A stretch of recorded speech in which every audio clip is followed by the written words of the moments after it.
यासिर मलिक और अफजल गुरु जिन्हें देश की सर्वोच्च जो अदारा जो पार्लियामेंट है उस पर अटैक करने में भारतीय उच्चतम न्यायालय सुप्रीम कोर्ट ऑफ इंडिया ने दोषी पाया और आखिरकार उन्हें सजा सुनाई। और यासिर मलिक जिन्हें कानूनी प्रक्रिया पद्धति व प्रणाली से होते हुए तो एक बात, लेकिन खुद भी के इंटरव्यू में उन्होंने खुद भी कबूला कि उन्होंने कश्मीरी पंडित, सिक्योरिटी फोर्सेस के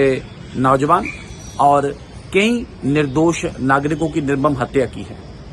ऐसे लोगों को जिन्हें जो भारत की संवैधानिक पद्धति, संवैधानिक प्रणाली के विरुद्ध जाके जिन्होंने भारत के संविधान या भारत के जो कानूनी पद्धति और प्रणाली है उसका मजाक उड़ाया, उसकी अवहेलना की, उन्हें बार बार शांति का दूत बताना, उन्हें जुडिशियल प्रोसेस का कानूनी प्रक्रिया का अब्यूज बताना, जो सजा उनको दी गई, सिस्टम को और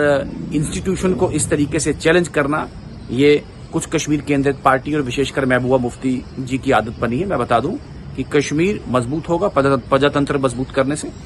कश्मीर मजबूत होगा वहां पे विकास से और रोजगार से, ना कि ऐसे खूंखार आतंकवादियों का महिमा मंडल व महिमा गान करके। 5 अगस्त 2019 के बाद का कश्मीर एक नया कश्मीर है जिसमें विकास, रोजगार, तरक्की और शांति जिसके